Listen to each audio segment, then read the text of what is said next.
We continue our odyssey through the Western Canon with Dante's Inferno. These are some of the illustrations by Gustave Doré in the 19th century for Dante's Inferno, which is the most read of the trilogy, Inferno, Purgatorio, and Paradiso. The lower world, Inferno, as you know, inferus, inferior meaning lower, physically.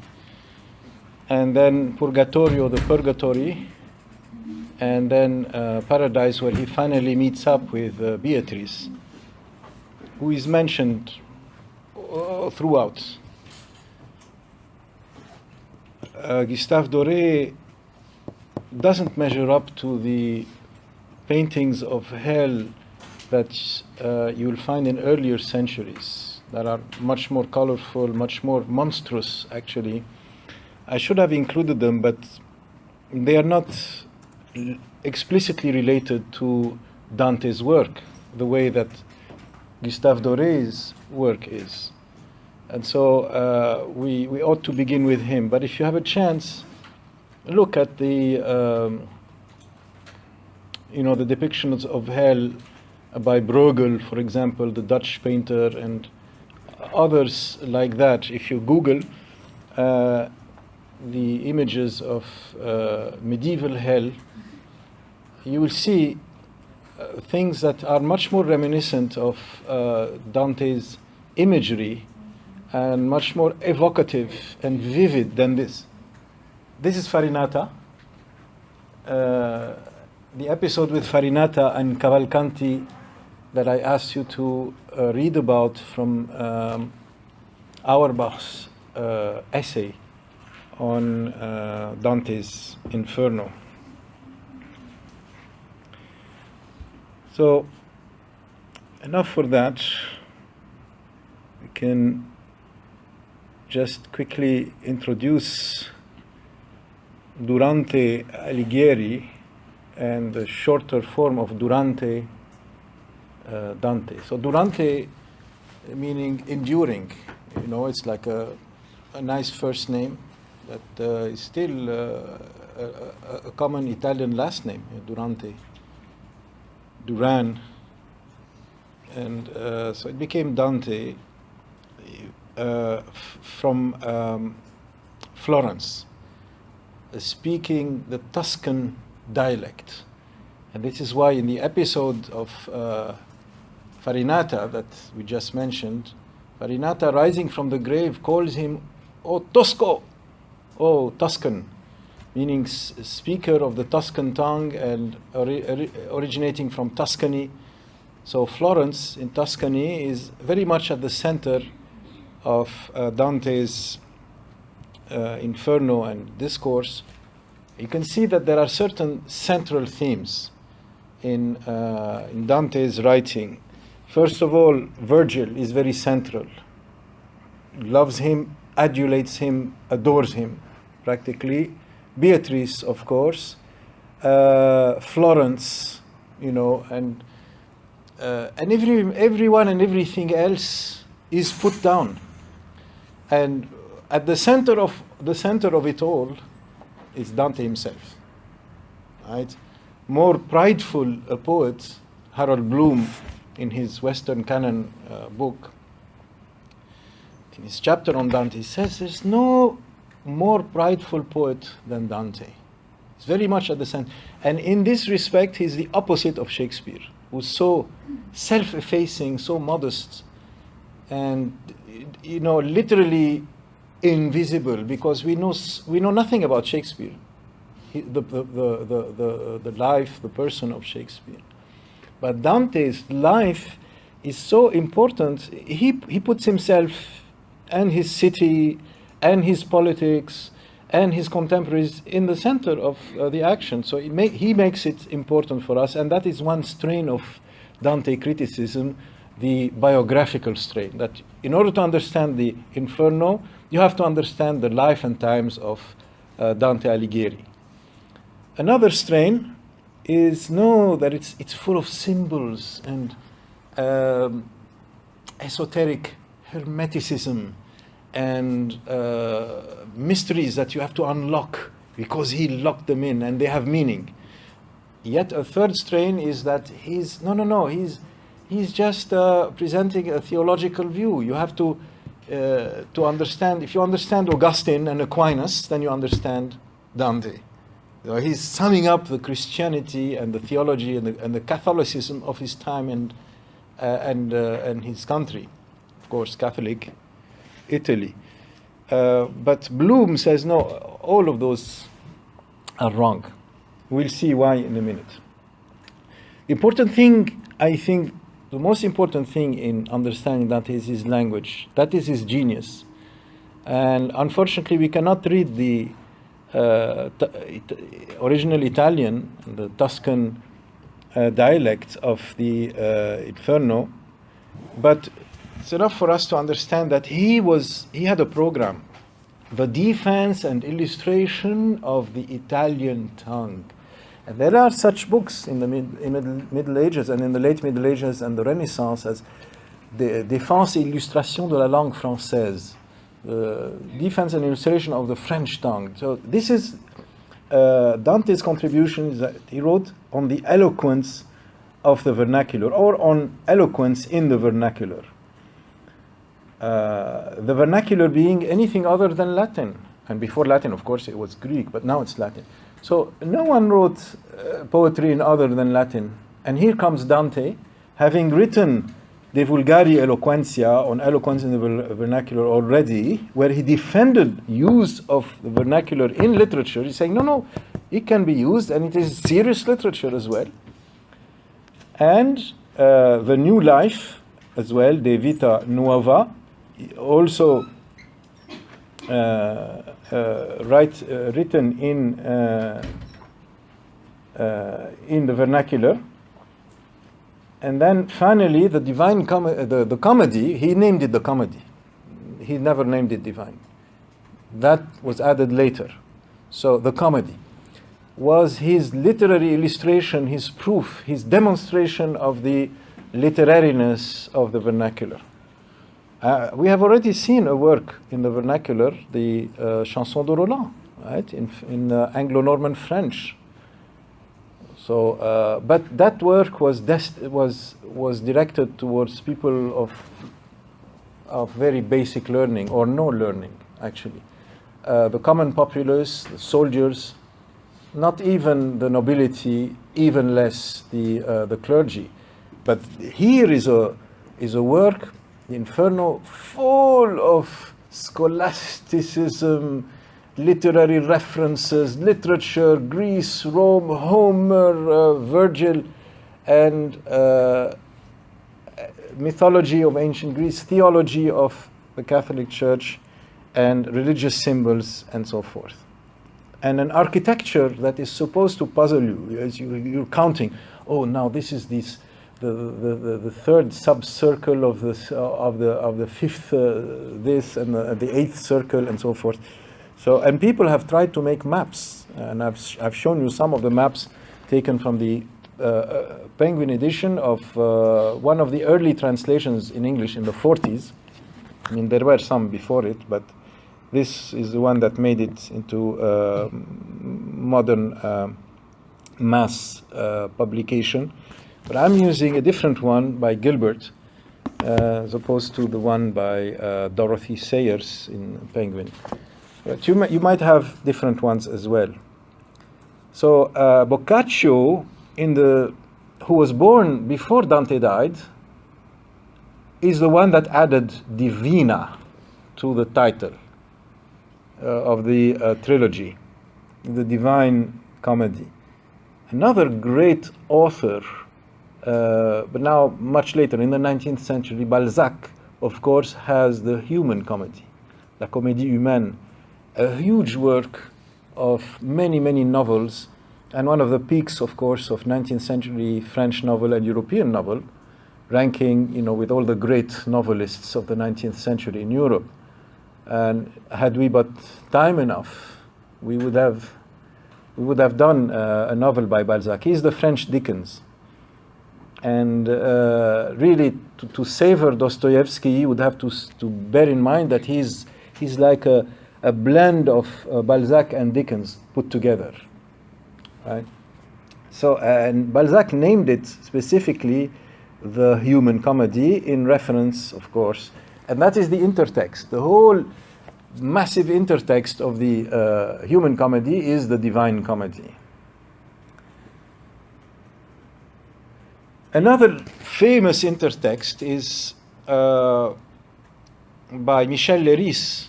I was in Paris, and he was still alive, and he died shortly later, maybe around the year 2000. And he wrote several autobiographies. He's connected to the Surrealist movement in post-war France. And he was a poet, a writer, and as well as very much interested in ethnology and anthropology. And he wrote several books on that, including his masterpiece, Phantom Africa, Afrique Fantôme, which he said in the preamble or the preface that he visited. He was invited by a group of ethnologists, friends, and he was keen on leaving sick Europe, sickly, polluted Europe, and wanting to go back, in his own words, to the fountains of poetry, the sources of poetry. Why he said poetry? Was in his mind, poetry meant the world of innocent belief and untouched, pristine way of life, or primitivism, a kind of romantic idea of a primitive, a less modern civilization. So that's where he went, and he gave us this beautiful book as a journal of his, and it has been translated into English. So do read it if you have a chance. And he wrote several autobiographies. One of them is a quadrilogy. But this one stands alone. Manhood. The quadrilogy he wrote later. He had a gift with words and played on words a lot, which is kind of impossible to translate into any other language, because puns, of course, have to do with the form of words in your original language in which you use such puns.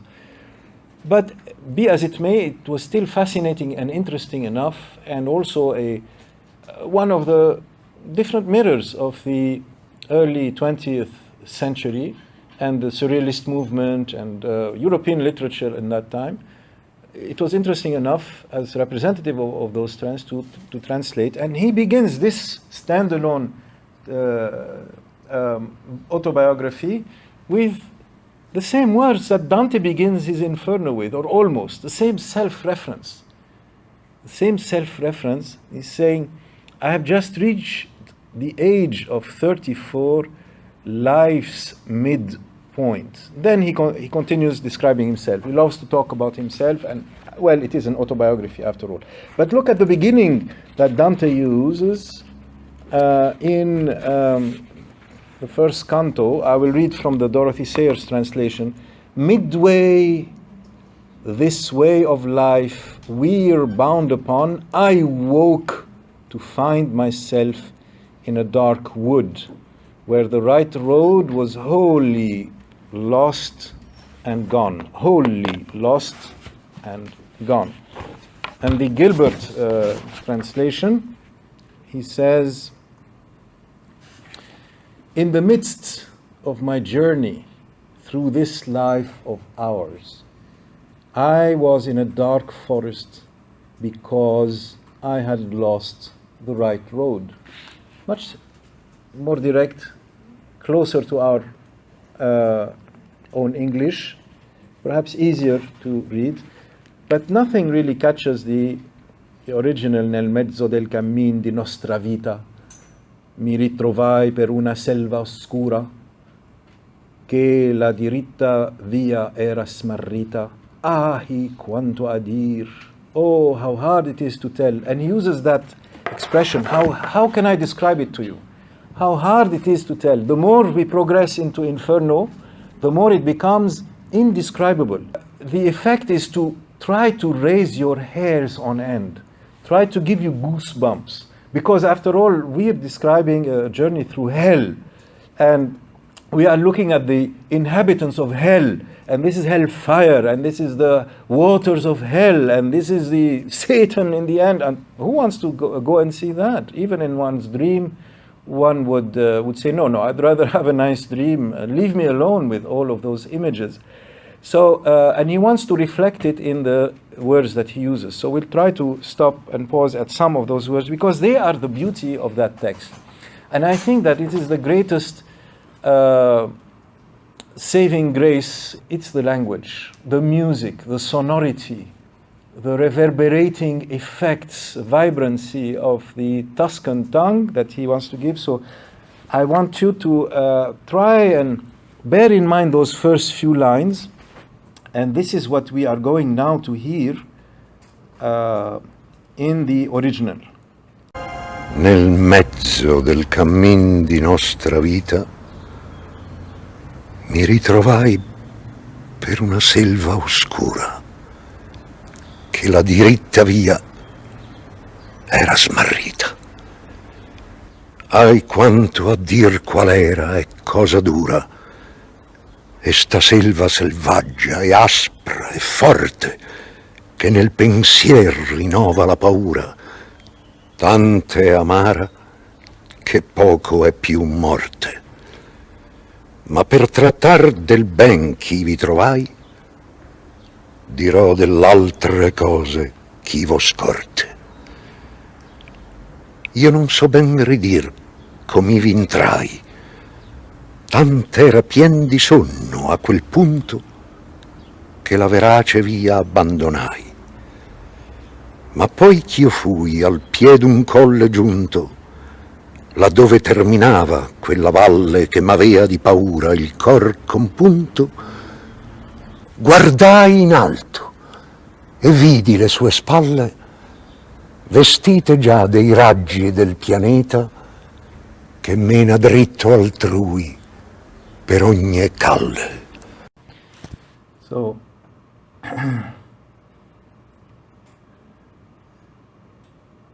a new Homer. One of the articles that I propose for you to read to understand Dante better has this observation to make, that only in the 18th century, with the writing of Giambattista Vico, who was a linguist and a humanist, the discovery of the true Dante did the work of Dante become analyzed as a cultural product that was definitive of its age. Of course, its greatness had been recognized even before that by Petrarch, Boccaccio, as we said. Even Chaucer was influenced, writing his Canterbury Tales, according to some. And but look at the way that he begins. In the midst of his journey through his life, how does he know that it's the middle of his journey? I mean, we know from later passages in the poem that he is putting the timeline of the poem, the timeline of the action in the poem, the descent and the visit of hell with Virgil, to 1300, the year 1300. And in 1300, his age is 34. 34. For 34, why name it the middle of life? And Leiris does the same thing. In the previous slide, we see the age of 34, life's midpoint. How does he know that, it's life's midpoint? So the total of life, in their estimation, is the age of 70. So, but be as it may, he's in a dark forest. He had lost the road, and that is the beginning of his descent. Right? Does it remind you of another visit to hell that we just read about? Aeneas, in Book 6.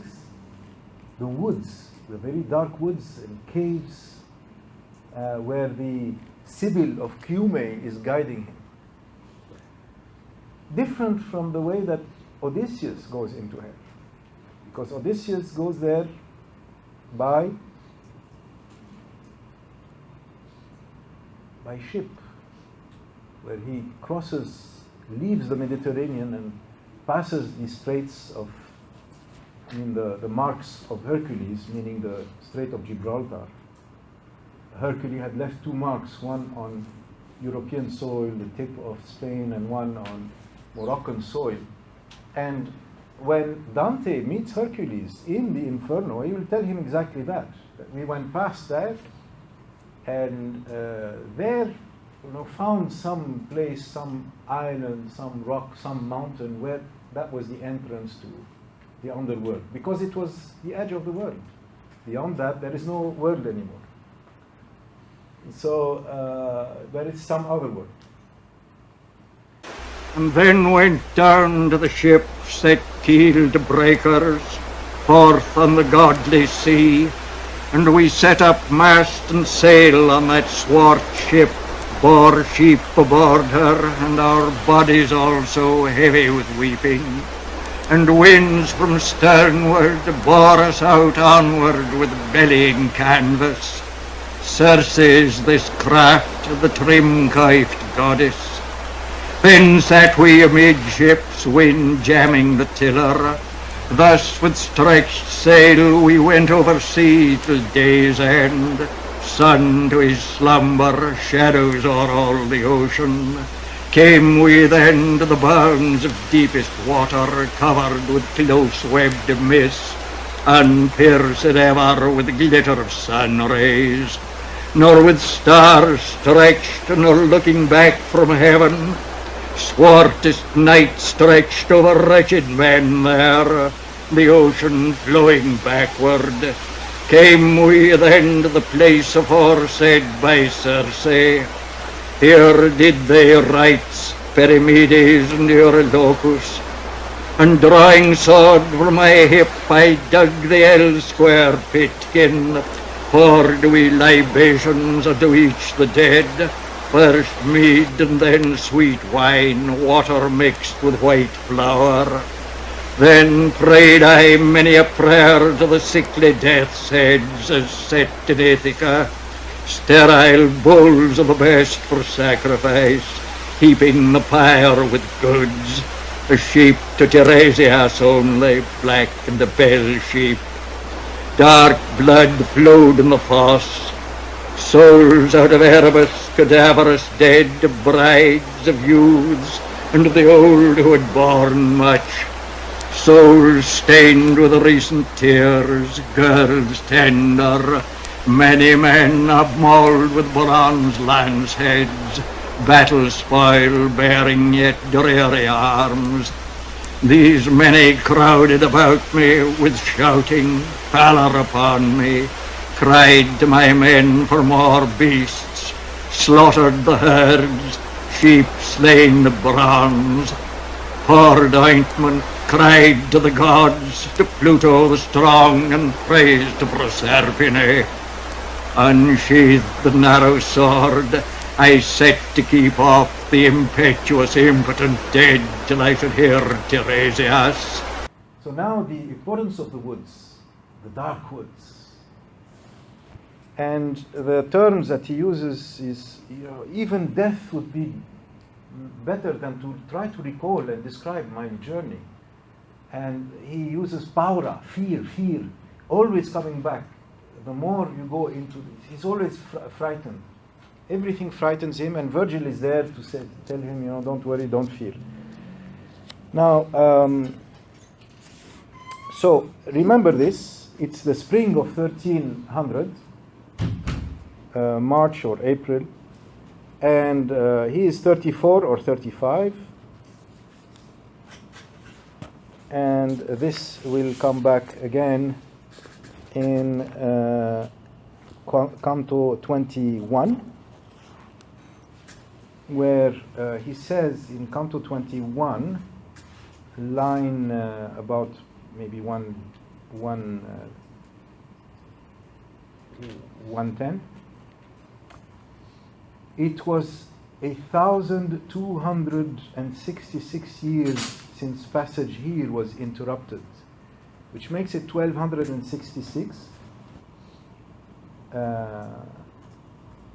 Plus 34, the age of Christ at the time of the harrowing of hell, makes it 1300.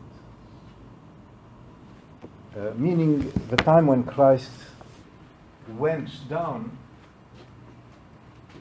into hell, and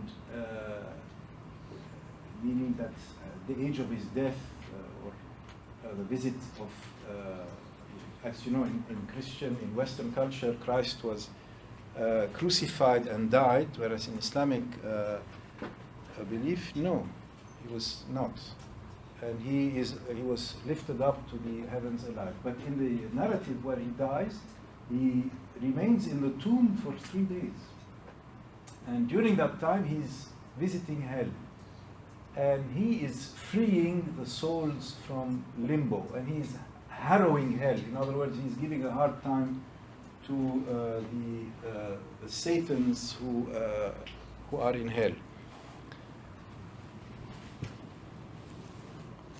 So that is referred to time and again in the Inferno, and just have to know that it's based on Catholic belief.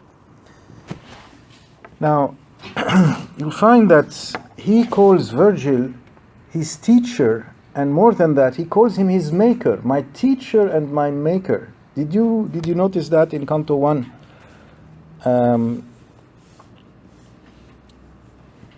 He said, I rely for aid on my years of devotion and on the great love that has made me pore over your book, the Aeneid.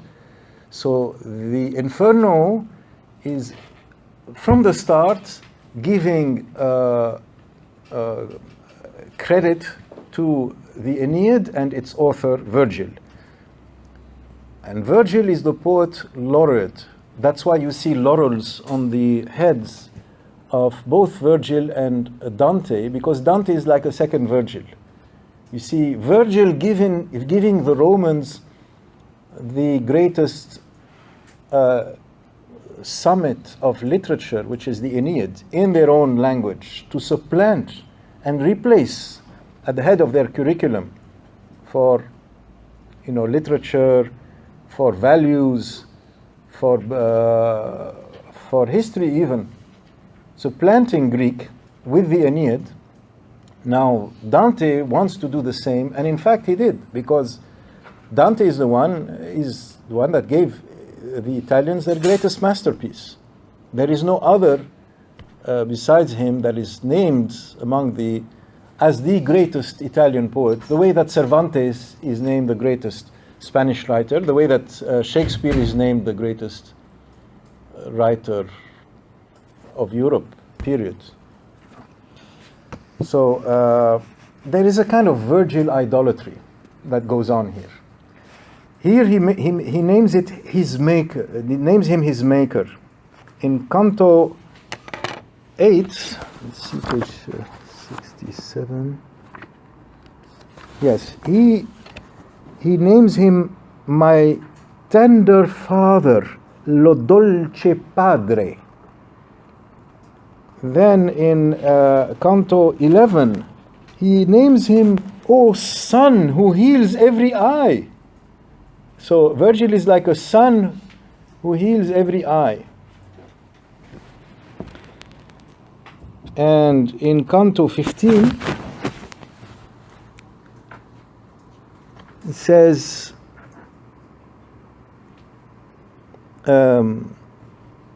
your dear and good paternal appearance, when in the world time after time you taught me how man gains eternal fame, and my gratitude for it must, as long as I live, be evident in my speech.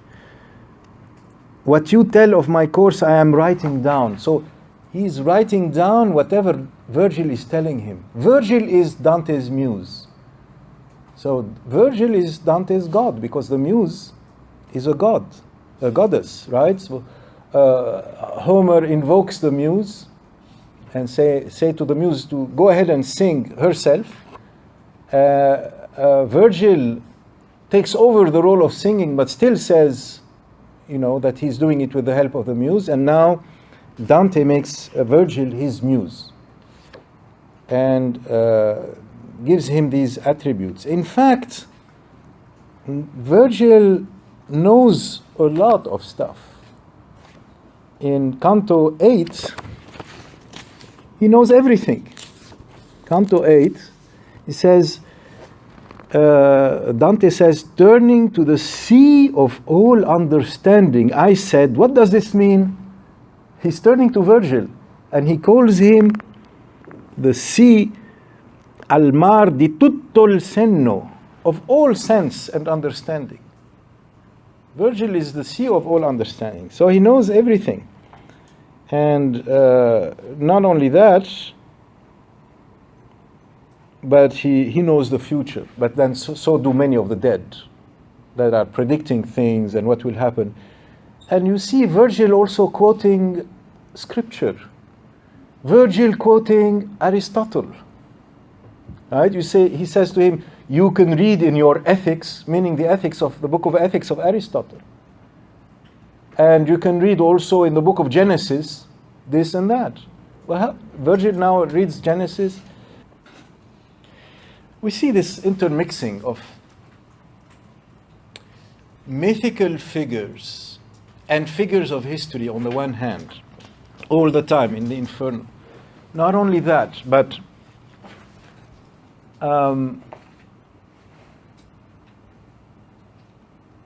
Christian myths and not Christian myths, but Christian stories and accounts, and Greek myths and Roman myths. And the characters are intertwined, but they all serve the same dramatic purpose or convey the same type of moralistic message or of action that we're going from this context to that. And it doesn't matter whether they truly lived or not. So we'll see in the limbo, which is the upper hell. We haven't gone yet into the deep sufferings of hell, but the upper hell, which he called, in English, the translator called the limbo.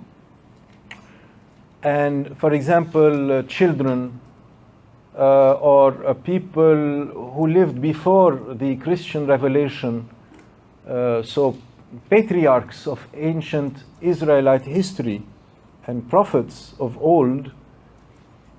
And then in the same area we find the Greek and Roman poets. We find Homer, we find Horace, Virgil's friend, Lucan, and so forth. And we also find philosophers in that area. Greek philosophers, even Muslim philosophers, Avicenna and Averroes are there. What are they all doing in this? It's as if it doesn't matter whether they really existed or whether they're mythical fictions. What matters is that they represent certain types. So they are types. This is not a work of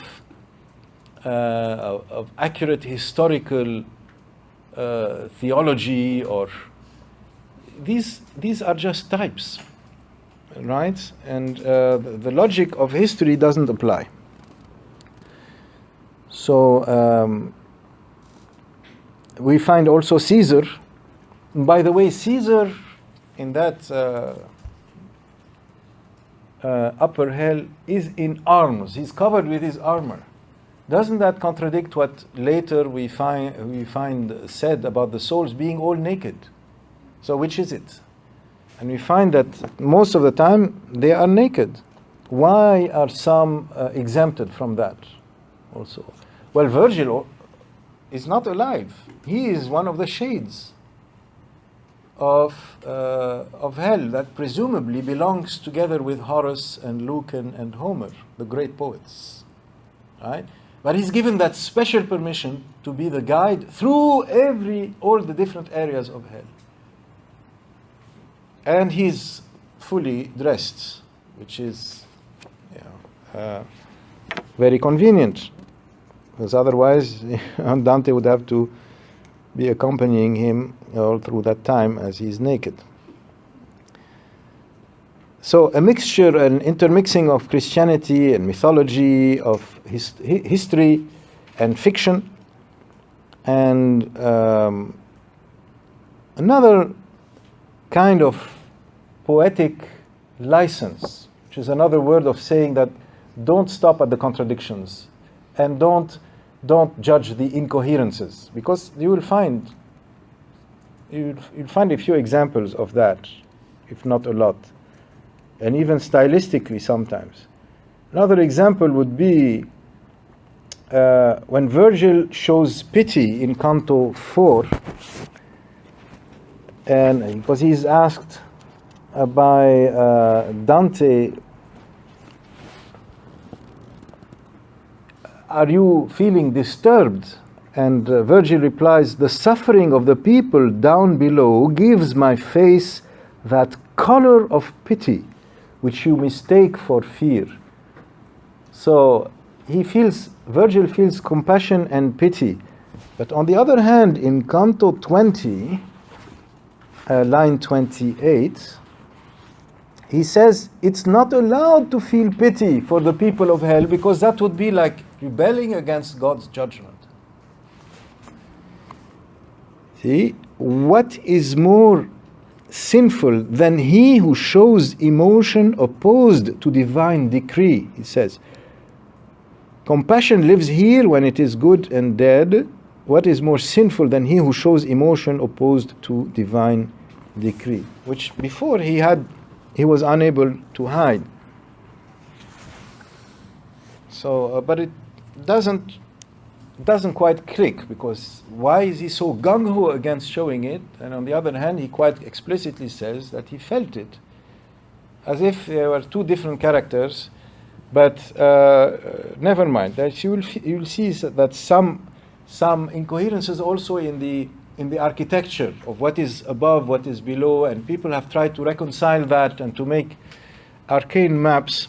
But I don't think that we need to look at that as something that is to be one coherent whole. What we need to look at is the language, the fantastic imagery, the monstrosity, the horror effects, the hair standing on end effects that captivated the minds, and that's once again it's like the movie of those times, of a descent into hell, and he's making this, which was just an episode in the Odyssey, an episode in the Aeneid, is making it really the center of attention, with an entire book, which is the Inferno.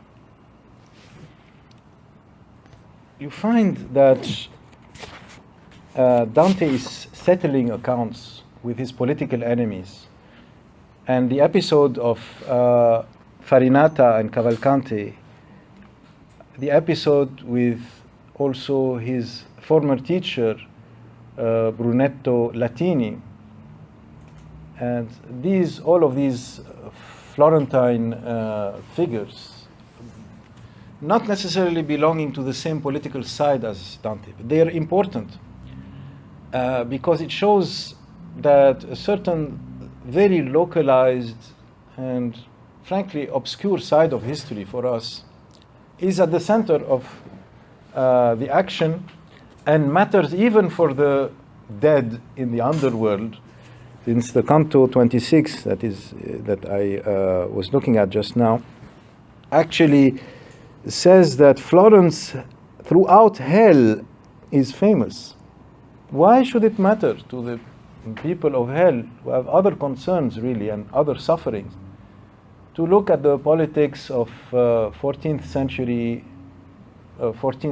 city in Italy, right? Well, because this is one of the important sub-themes that matter in Dante's mind, that he wants to do political commentary on his own time, the Guelphs and the Ghibellines and the white Guelphs and the black Guelphs and the popes also that matter so much for Italian history, since they are centered in Rome and as part of his political commentary, and it interlinks with his commentary on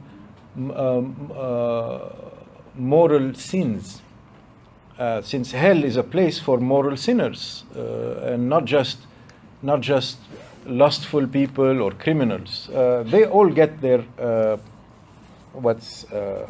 their just desert, but mostly moral sinners are the ones that matter the most, and the more they descend into the lower pits and the nether hells, the more these become loom large. But first we begin with the lustful, and look, we see he put poor Dido among the lustful, because she lusted for Aeneas and betrayed the ashes of her dead husband. Now, is this fair that a living woman wants to remarry is treated as someone who betrays her husband's ashes? I mean, why is she still married to his ashes? But she is put into the hell of the lustful, and other people who died of love, or who were misguided by lustful intents and love. So famous lovers. In Canto 7, there is a strange encounter with someone who's identified as Pluto. Pluto is just another name for the god of the dead, Hades. But here he doesn't want to conflate him with Satan, because Satan is dramatic and looms large enough in Judeo-Christian imagery to be his own character, and is reserved also for dramatic crescendo for the very last circle, right? And you'll see in the last circles of the nether hell that picture that also I sent you, where he's devouring and he has 3 faces. And this triple deity, by the way, has its own wiki page. You can see that it's a theme of literary history that is often used. We see already, we have encountered Hecate of the crossroads. She has 3 faces. Hecate is like a triple goddess. And Hecate is the third of 3 names for Diana, for Artemis, right? So Artemis is her name in the upper skies, and then she has a second name on earth, and then in the underworld her name is Hecate. So Satan is a very dramatic character with 3 faces, and he eats the sinners with all 3. And he's not to be confused with Pluto, but Pluto is dramatic enough with his expression where he's saying Pape Satan Aleppe. And this expression, by the way, if you Google it, you'll have also its own wiki page just for this expression, showing you the history of Dante readers who tried to solve the riddle of what he means exactly. And I think that really Bloom was right when he said, don't look for, I mean, there is a hermetic side and a symbolic hidden meaning side to the Inferno, but it would be a mistake to say that it's about that.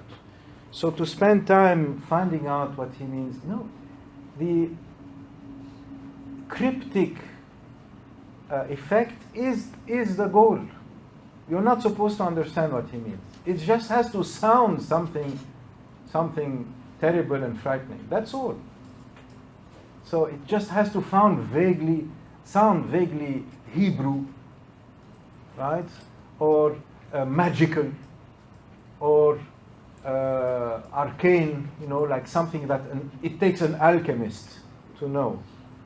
It's enough to feel that, so you have the arcane effect, and that's it, you move on.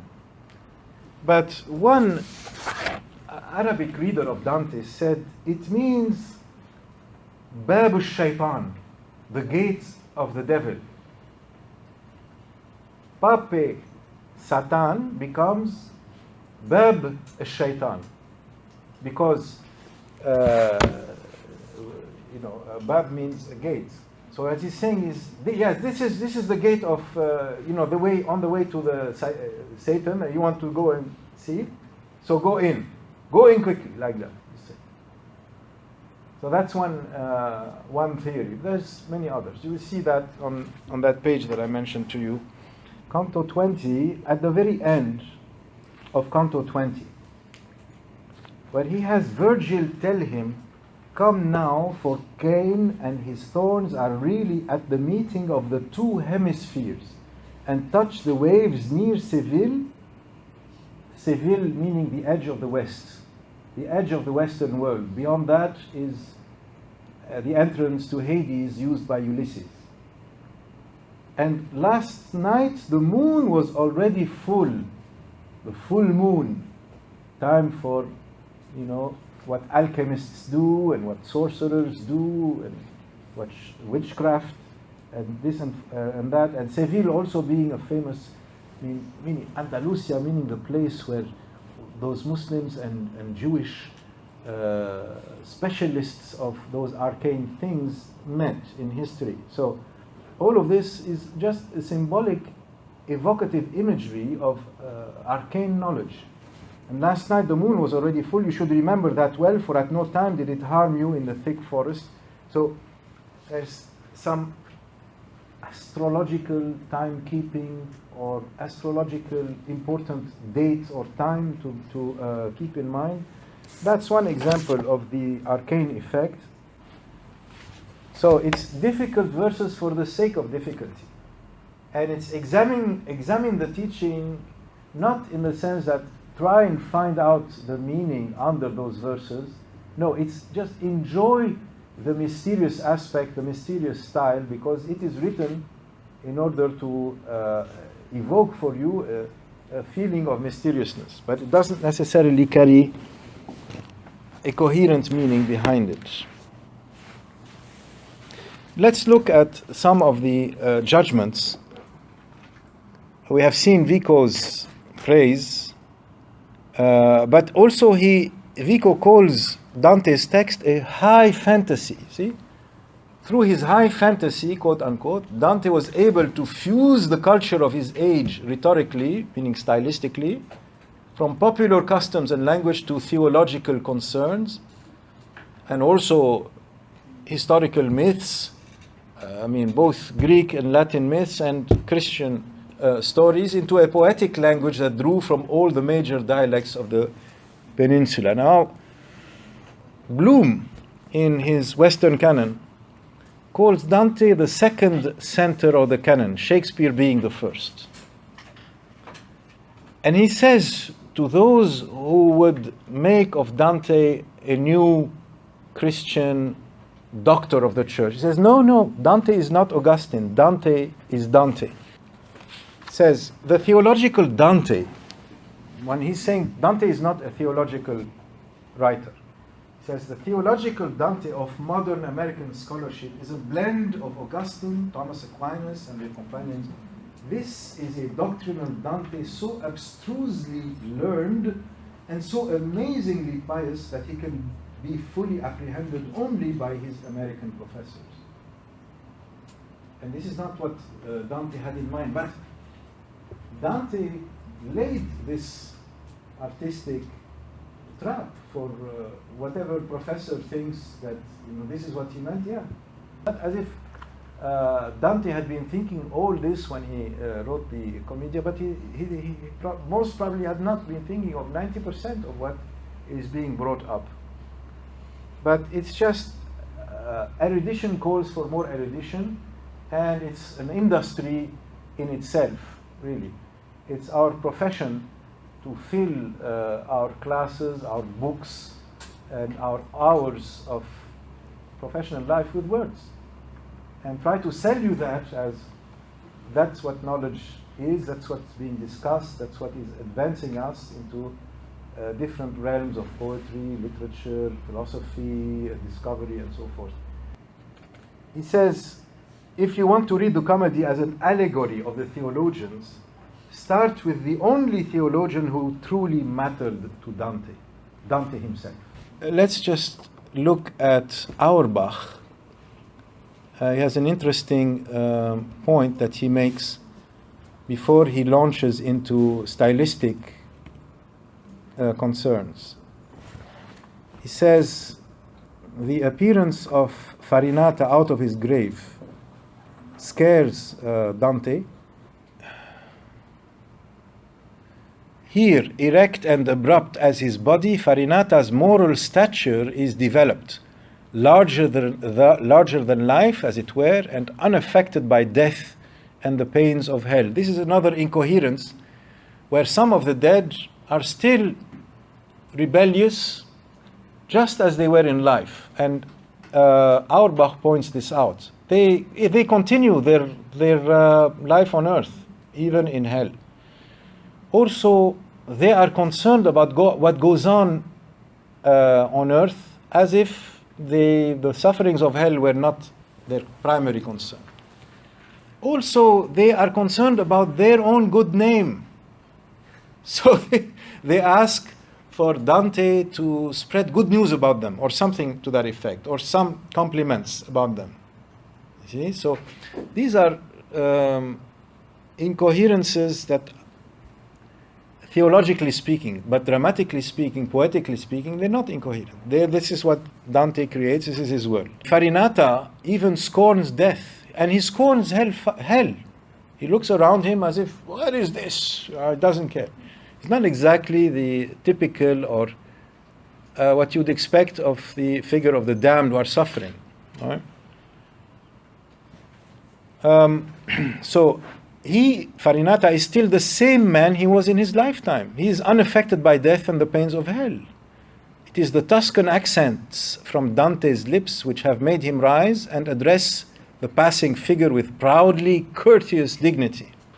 When Dante turns towards him, Farinata first inquires into his ancestry in order to learn with whom he is dealing, whether with a man of noble descent, whether with friend or foe. And when he hears that Dante belongs to a Guelph family, he says with stern satisfaction that he twice drove that hated party from the city. But then Dante shows him, well, you lost in the end, because in the end you were the exiles. You got kicked out of the city. So it's internal politics. It still goes on, and it does not quite sound so interesting to us at all. I mean, it is too localized. It is too lost in the mist of time.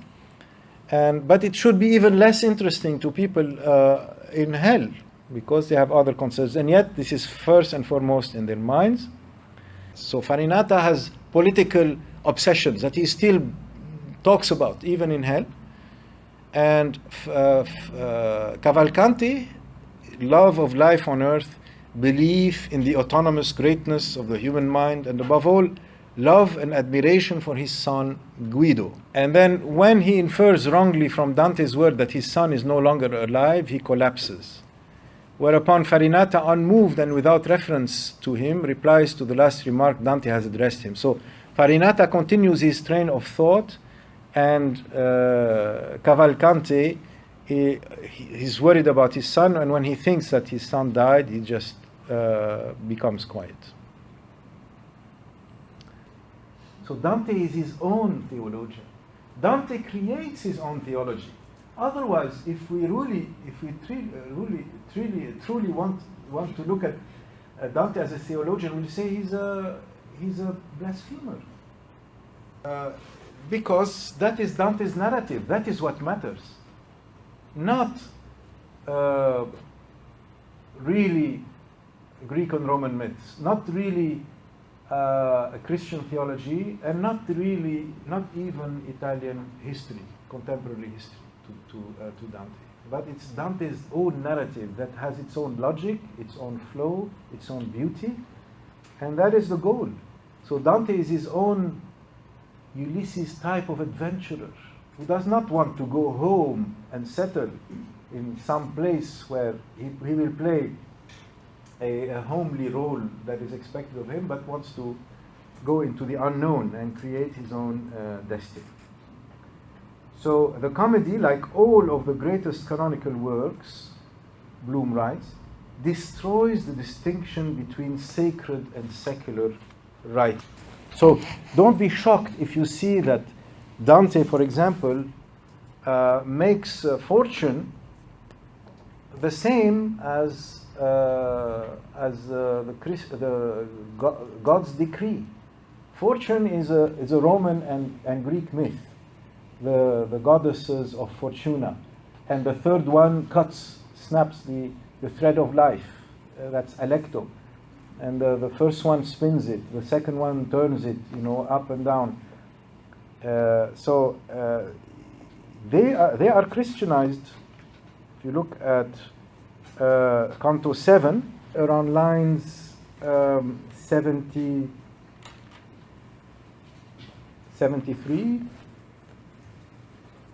he whose wisdom transcends all things. So we're talking about God. Made the heavens and gave them their directors. So God made the heavens and put directors in charge of the heavens.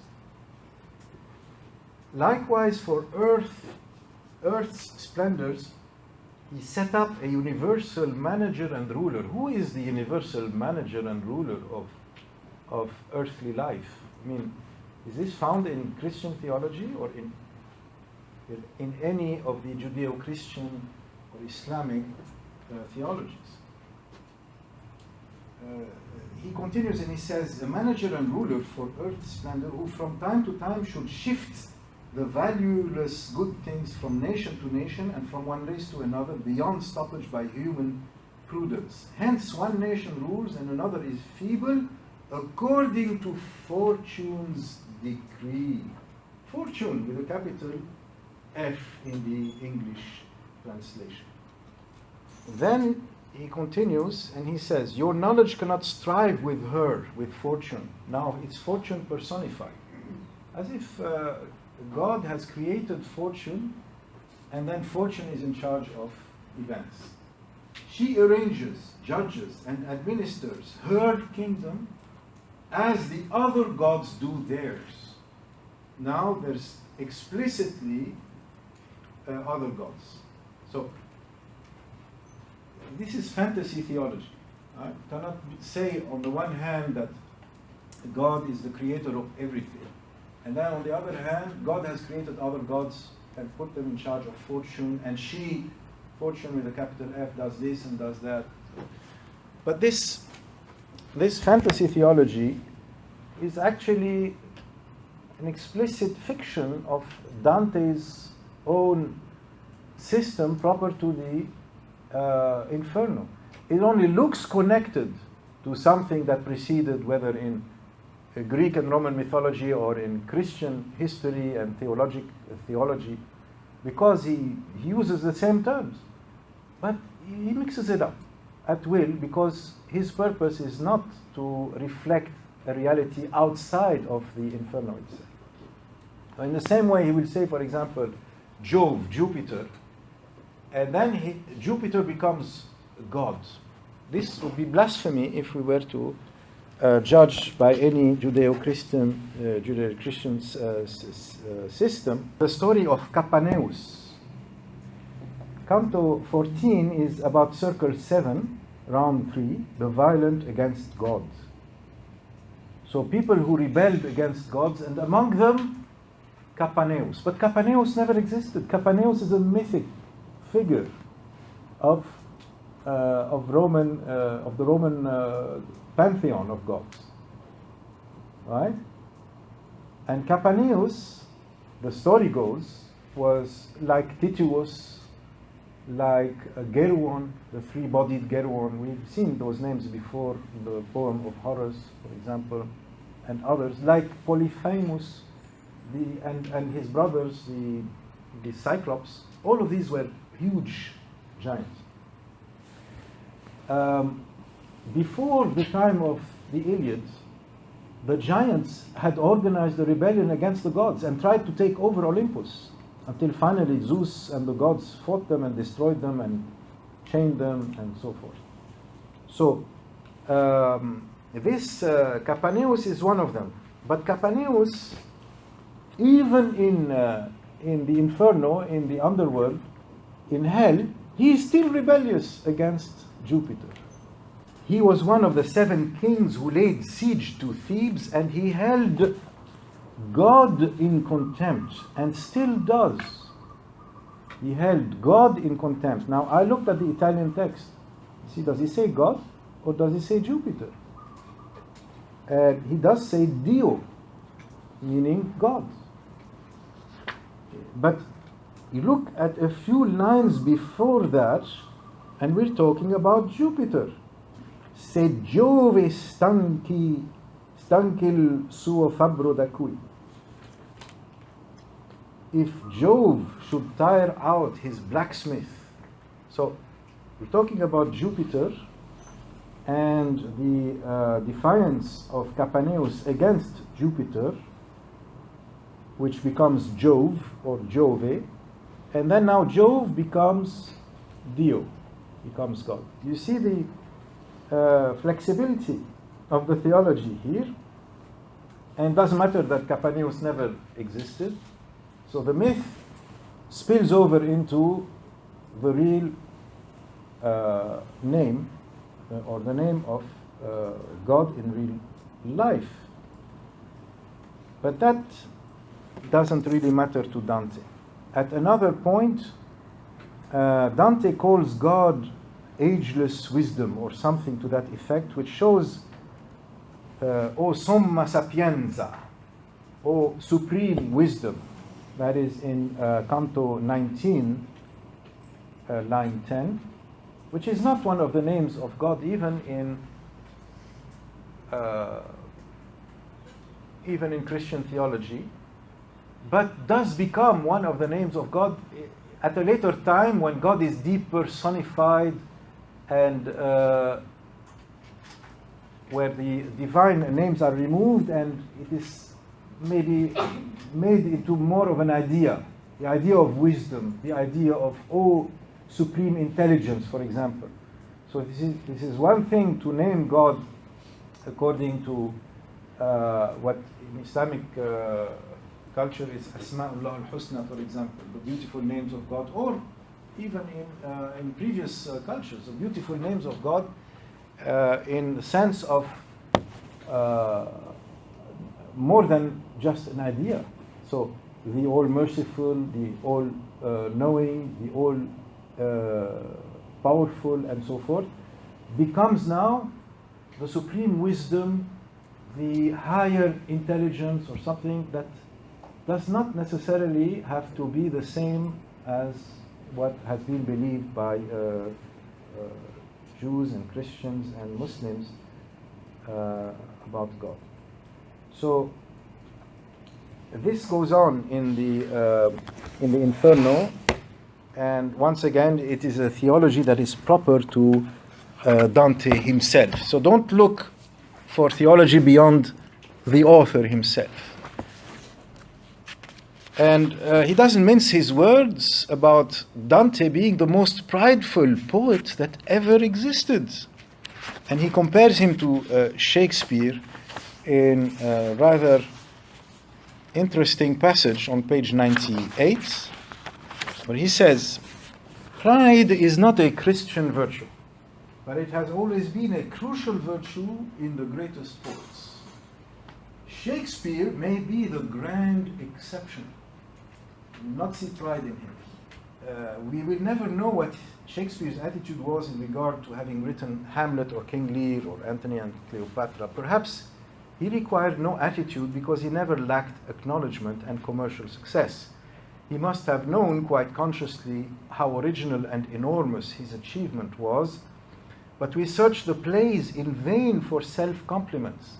We do not find Shakespeare representing himself in the plays the way that Dante represents himself in his writings.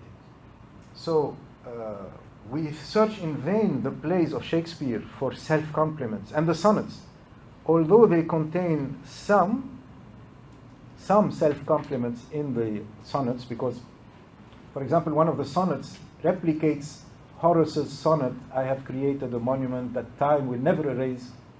And I will ask you to compare the two poems. The one, Erigi Monumentum, I have raised up a monument, meaning through my poetry, that Horace mentions in the 1st century AD, and then 15 centuries later, Shakespeare saying exactly the same thing in one of his sonnets. So this is a self-compliment, but it is a literary topos, right, of art outliving time. Yet, he says, his plays, his sonnets also express considerable modesty. And this is not what we find in Dante, not modesty. There is a self-projecting personality. See page 89 and 90, where Bloom says, although dead, white, male, and European, Dante is the most alive of all the personalities on the page, contrasting in this with his only superior, Shakespeare, whose personality always evades us, even in the sonnets. Shakespeare is everyone and no one. Dante is Dante. Now, about the Hermeticism, he says on page 82 that it is centered on Beatrice. Beatrice is that lady who has sent Virgil to Dante, right? How come Virgil is accompanying Dante through hell? The whole point is, the whole thing is Beatrice's idea. And there was a Beatrice in Dante's life, but the Beatrice of the Commedia looms much larger, of course, because she's almost a kind of Virgin Mary.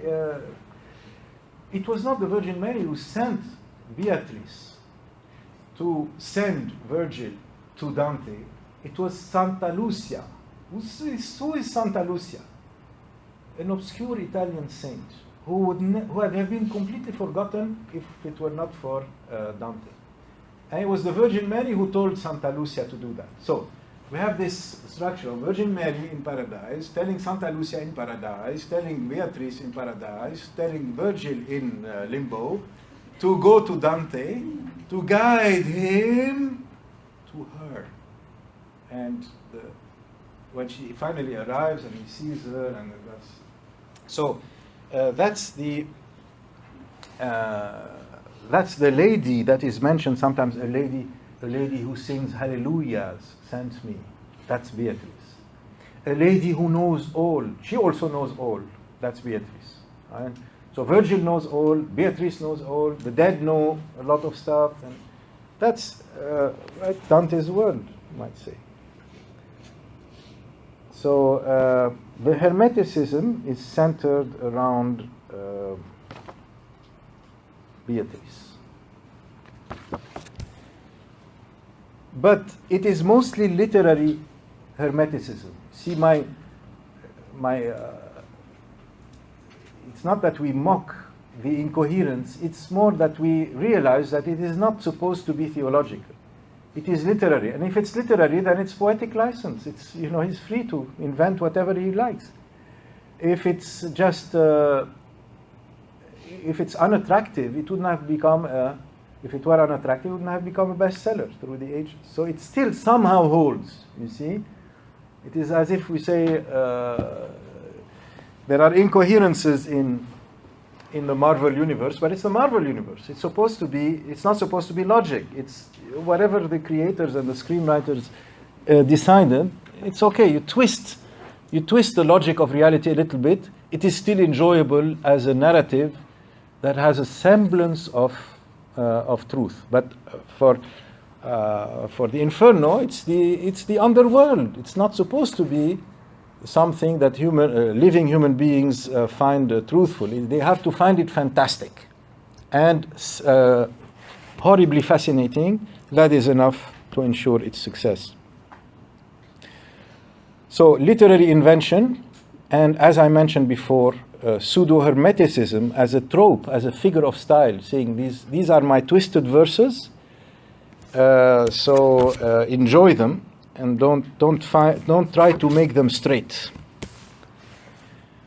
And the ultimate figure of comparison Bloom finds is not Aeneas, although you would think that it's Aeneas because he loves Virgil so much, and the trip to the Inferno is based on Book 6 of the Aeneid, but it's not Aeneas that really compares to Dante. It's Ulysses, it's Odysseus. Why? We find that in the Ulysses' description of his trip to the underworld, where he says, I was not attracted to go back home to my wife and son. I was attracted by discovery of the unknown.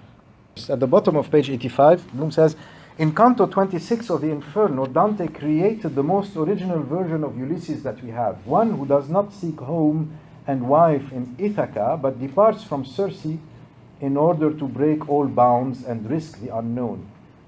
Hamlet's undiscovered country, from whose bourne no traveler returns, becomes the pragmatic destination of this most impressive of all doom-eager heroes. There is an extraordinary passage in Inferno 26 that is difficult to absorb. Ulysses and Dante are in a dialectical relationship because Dante fears the deep identity between himself as poet and Ulysses as transgressive voyager. This fear may not be fully conscious, yet Dante must on some level experience it, because he portrays Ulysses as being moved by pride, and no more prideful poet than Dante has ever existed. Bloom says, he is no Aeneas. He is as savage, self-centered, and impatient as his Ulysses. In other words, Dante's recreation of Ulysses. Someone crafty who at any cost wants more adventure and who belongs in hell with the people who lie a lot. I mean, with like Sinon, the one who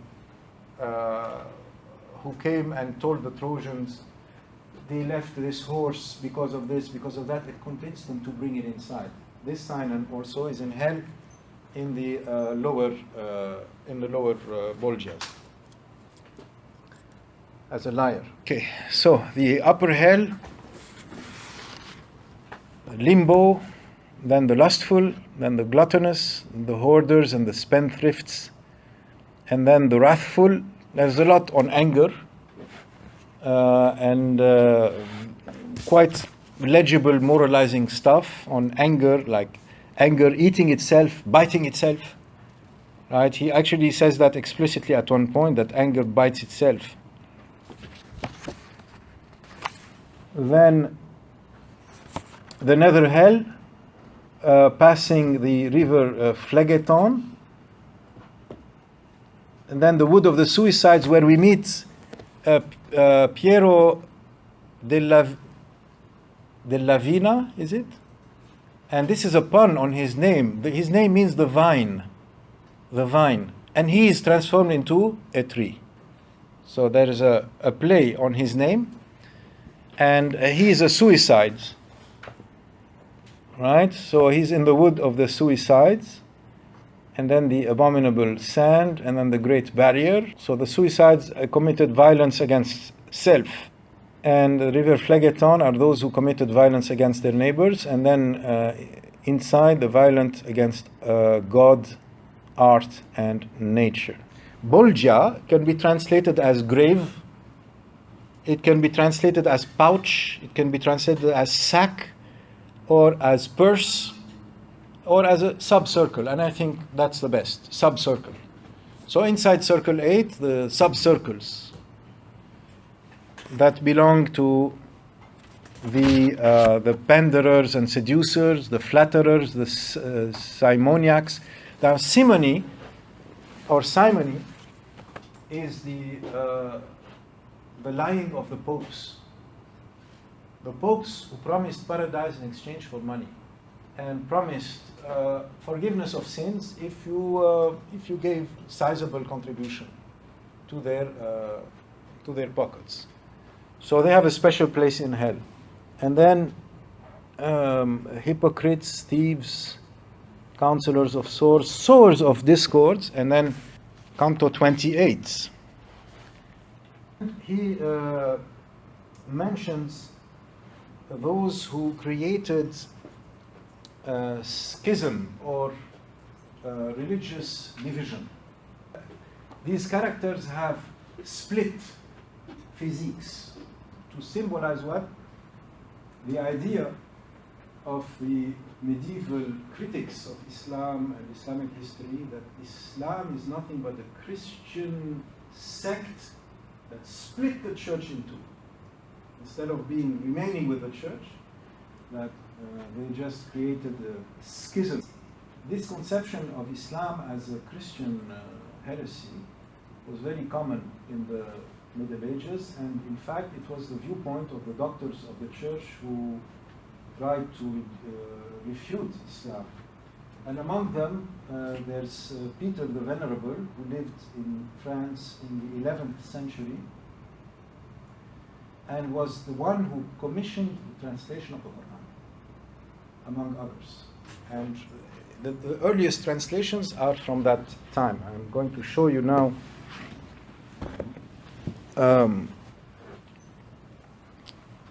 some short history of that. The first two commissioned translators of the Quran in the medieval West, Robert of Caton, with his book Lex Mahomet Pseudo Propheta, Law of Mahomet Pseudo Prophet, July 1143 of the Common Era, and Mark of Toledo in the 13th century, Liber al-Qurani, the book of Al-Quran, predated Baydawi. So I was talking about Baydawi when I wrote this, but we're already making careful use of Quranic commentaries as they translated. So a recent study mentioned that these translators, Robert of Caton and Mark of Toledo, even had commentaries of Quran to help them translate the meanings of the Quran itself. So they had access to these texts. And the methodology of Caton was to alter the meaning of Quranic terms as he translated, but in order for the text to read more easily, a freewheeling paraphrase. Nevertheless reflected what Muslims themselves thought to be the meaning of the Quran. In other words, he would use the commentaries on the Quran in order to write a simplified translation of the words of the Quran, an explanatory paraphrase of the Quran. Whereas the other one, Mark of Toledo, was slightly more literal. Now, after that, the different translations of the Quran were based on Robert of Caton or Mark of Toledo's translation. So, this is a re-edition in England, in Germany, 1543, the same translation that Robert of Caton made. 1547, first Italian translation based on the Latin edition of Robert of Caton. First German translation was based on the Italian of the previous century. And then the first French translation appeared in the same century, the 17th century. The first English translation was a translation of the French. So we see basically it starts only just 1 century before Dante, in 1143. We see that Dante is in the following century. And the idea was to refute, of course, that was the reason behind this translation work, but refute in the sense that this is a Christian sect that went wrong, not an autonomous religious revelation on its own worthy of that respect. And so this is why he represents what he represents. He does not transcend that image that he inherited from his time. So this is why, of course, Dante became notorious as for Islamophobia. But you can see in the Song of Roland the same type of sort of fantasy representation of the Muslim other that does not have to reflect history or reality at all. All it has to do is create a character, an archetype that makes sense in the dramatic action of the work under progress. So if it's the Chanson de Geste, the Song of Roland, showing how the Franks are decimating the Saracens and how treacherous the Saracens are, it doesn't matter that the Saracens are described with things that have no historical reality. In the same way, the collective imagination of Dante's public at the time represents the Muslim other exactly in the same dramatic simplification as sowers of discord, as those who split the faith and so forth. And they are not interested in finding out or in reconciling, for example, the logic of why did he put Avicenna and Averroes together with the great philosophers and those with slight punishment in limbo, although they are the branch, but he puts those that are supposed to be the trunk of the tree in the worst place. The picture continues and becomes complete when reaching the ninth circle, where again you see the dramatic introduction of what he sees becomes more and more hair-raising, as it were.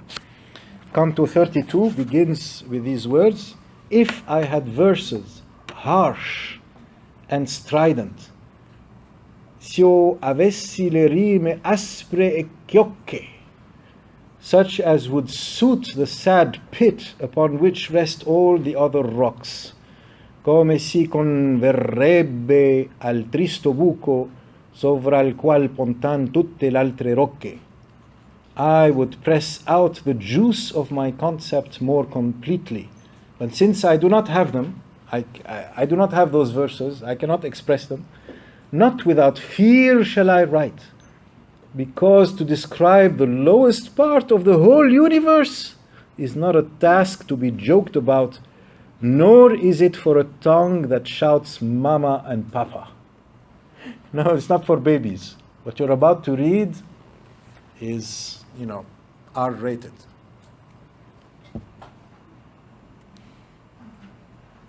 Okay. And then he says, "But those ladies must assist my poem who assisted Amphion in building the walls of Thebes." Who are those ladies, please? We mentioned them before. The Muses. The Muses. Like Melpomene and other Muses. The Muses of poetic invention, the Muses of music, inspire me so that I can describe. And then he goes on and describes Satan.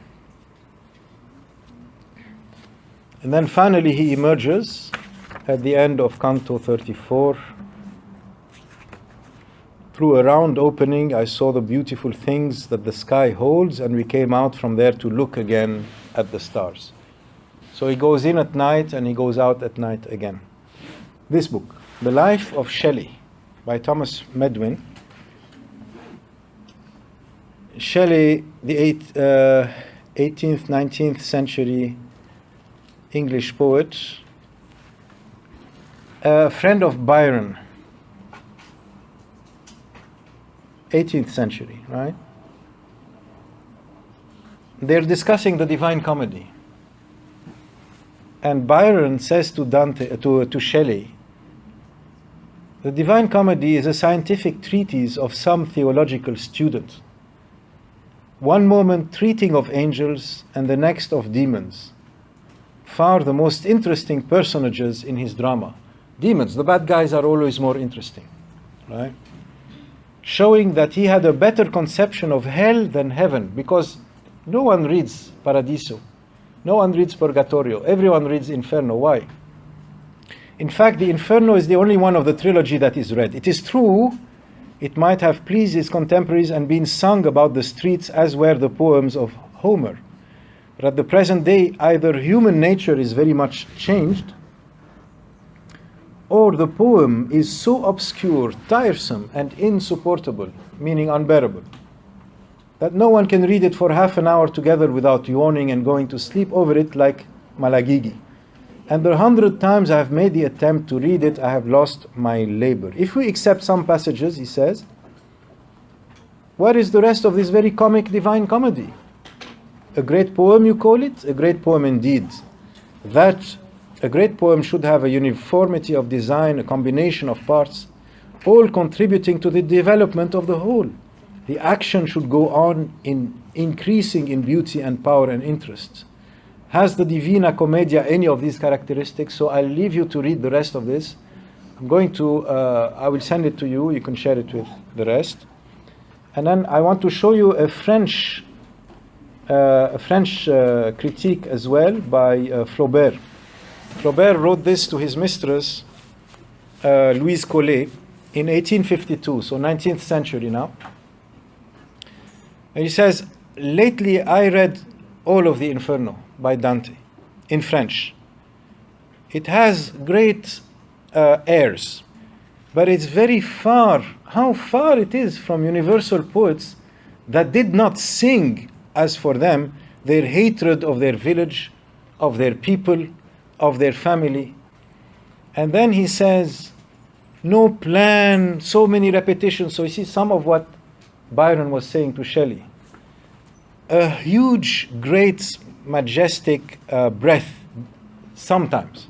C'est un souffle immense par moment. But Dante, I think, is like some very beautiful, many beautiful consecrated things like St. Peter in Rome, among others, which doesn't look like it, by the way. We just don't dare to say that it bores us to tears. Right? So he says that work was for a time and not for all times. This is something that he would never say about Shakespeare, for example. It just bears too much the sign of its own times.